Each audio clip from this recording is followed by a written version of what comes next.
চিত্ৰকলাৰ অভূতপূৰ্ব প্ৰতিভাৰে তিনিচুকীয়ালৈ গৌৰৱ কঢ়িয়াই আনিলে অষ্টম শ্ৰেণীৰ ছাত্ৰ শৰৎ চন্দ্ৰ বৰুৱাই। চিত্ৰকলাৰ অভূতপূৰ্ব প্ৰতিভাৰে জিলিকি উঠিছে তিনিচুকীয়াৰ নতুন ৰঙাগৰা গাঁৱৰ নিবাসী তথা তিনিচুকীয়াৰ ছেণ্ট ষ্টিফেন স্কুলৰ অষ্টম শ্ৰেণীৰ ছাত্ৰ শৰৎ চন্দ্ৰ বৰুৱাই। স্থানীয় প্ৰতিযোগিতাসমূহত নিজৰ একক প্ৰচেষ্টাৰে চিত্ৰকলাৰ দিশত সৰুৰে পৰাই নিজৰ প্ৰতিভাৰ উমান দি আহিছে ছাত্ৰজনে। লগতে তিনিচুকীয়াৰ লগতে শিৱসাগৰ জিলাত অনুষ্ঠিত চিত্ৰকলাৰ প্ৰতিযোগিতাতো নিজৰ প্ৰতিভাৰে সকলোৰে মন্ত্ৰমুগ্ধ কৰিবলৈ সক্ষম হৈছিল। লগতে লাভ কৰিছিল চিত্ৰশিল্পী সন্মান 2023। লগতে গুৱাহাটীৰ শ্ৰীমন্ত শংকৰদেৱ কলাক্ষেত্ৰত অনুষ্ঠিত 10 দেশীয় প্ৰতিযোগিতাত অংশগ্ৰহণ কৰি বিচাৰকৰ মন জয় কৰিবলৈ সক্ষম হয় তিনিচুকীয়াৰ ছাত্ৰ শৰৎ চন্দ্ৰ বৰুৱাই। 10খন দেশৰ চিত্ৰকলা শিল্পীসকলে অংশগ্ৰহণ কৰা এই আন্তঃৰাষ্ট্ৰীয় প্ৰতিযোগিতাত অষ্টম শ্ৰেণীৰ ছাত্ৰ শৰতে লাভ কৰা খ্যাতিয়ে নিজ গাঁওবাসীৰ লগতে নিজ বিদ্যালয়ৰ লগতে তিনিচুকীয়ালৈ গৌৰৱ কঢ়িয়াই আনিবলৈ সক্ষম হয়। প্ৰায় নতুন নতুন বস্তু চিত্ৰপদত দাঙি ধৰিবলৈ চেষ্টা কৰা শৰতে বিভিন্ন মহান মনীষীৰ চিত্ৰ অংকন কৰি সকলোৰে মন মোহিত কৰিবলৈ সক্ষম হৈছে।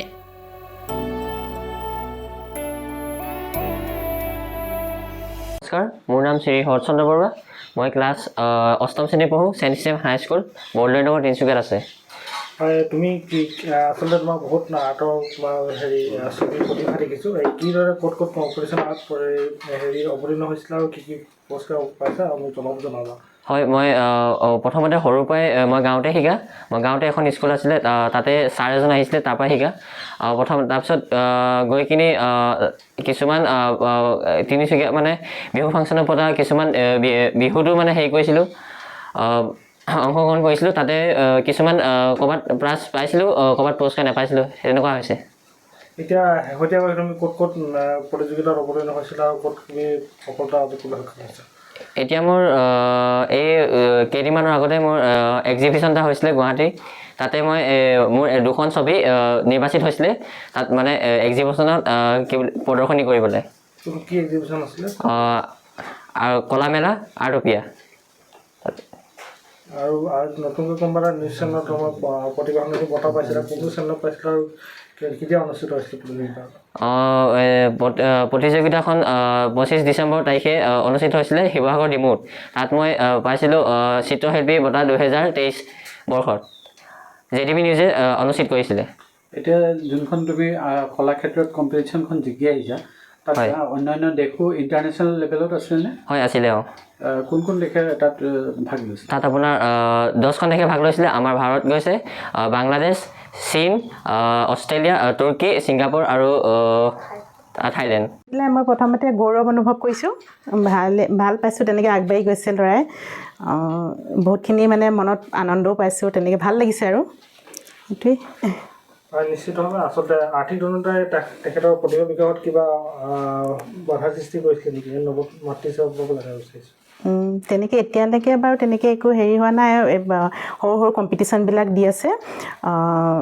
এতিয়া গাঁৱতে হওক কিবা এখন পাতিলে মানে তেনেকৈ বিহু ফাংচনেই হওক বা কিবা শংকৰদেৱ উৎসৱ হওক কিবা হওক, তেনেকৈ চবতে মানে তেনেকৈ কম্পিটিশ্যনবিলাকহে দি আছোঁ। বাহিৰলৈ তেনেকৈ যোৱা মানে হেৰিটো কৰা নাই যে, তেনেকৈ গম পোৱা নাই। বাকীখিনি এতিয়া তেনেকৈ ইমান অসুবিধা পোৱা নাই। তিনিচুকীয়া জিলাৰ বাহিৰত আপোনাৰ সন্তানে ক'ত প্ৰতিযোগিতাত অংশগ্ৰহণ কৰিছে? শিৱসাগৰত গৈছে, ডিমৌ সেইটো, আৰু গুৱাহাটীত এতিয়া পাই আহিছে। আপোনাৰ তেখেতৰ প্ৰতিভা বিকাশত আপুনি কেনেধৰণে কি ধৰণৰ ভূমিকা পালন কৰিছে আৰু তেখেতৰ পৰা কি বাটো তেখেতে বিচাৰিছে আপুনি? মই একেবাৰে সৰুৰ পৰাই তাৰমানে তাৰ প্ৰথম যেতিয়া নাৰ্চাৰীত স্কুলত দিছিলোঁ, তেতিয়াই মানে গম পালোঁ যে ই ছবিত অকণমান মানে ভাল। ইহঁতৰ ক্লাছ টিচাৰ যিগৰাকী আছিলে ছিষ্টাৰ, ইহঁতৰ ছেণ্ট ষ্টিফেন হাই স্কুলৰ, তেওঁৱে ক'লে এই ল'ৰাটো বোলে অকণমান ছবিত ঠিক আছে, দেখিছোঁ তাৰ হাত আছে, মানে আৰ্ট স্কুলত দিব লাগে। তাত তেনেকৈ মানে কৰাৰ কাৰণে মই ভাবি মেলি তাৰপিছত হয় দি চাওঁ, দিলোঁ। তাৰপৰা দিয়াৰ পাছত মানে তেনেকৈ দেখিছোঁ সি ধুনীয়াকৈ ছবিবোৰ হেৰি কৰি আঁকিব পাৰে বা কৰি গৈছে। তাৰপৰা সেই কম্পিটিশ্যনবিলাকত মানে তেনেকৈ প্ৰাইজ পাবলৈ সক্ষম হোৱাৰ কাৰণে মানে লাহে লাহে একদম সৰুৰ পৰা মই তাৰমানে তাইৰ লগত লাগি আছোঁ যিমান পাৰোঁ মানে মোৰ ফালৰ পৰা যিমানখিনি হয় গোটেইখিনি মানে তাক সুবিধা কৰি দিবলৈ চেষ্টা কৰি আছোঁ মানে যিমানখিনি মানে মোৰ ফালৰ পৰা যি হেৰি হয় আৰু তেনেকৈ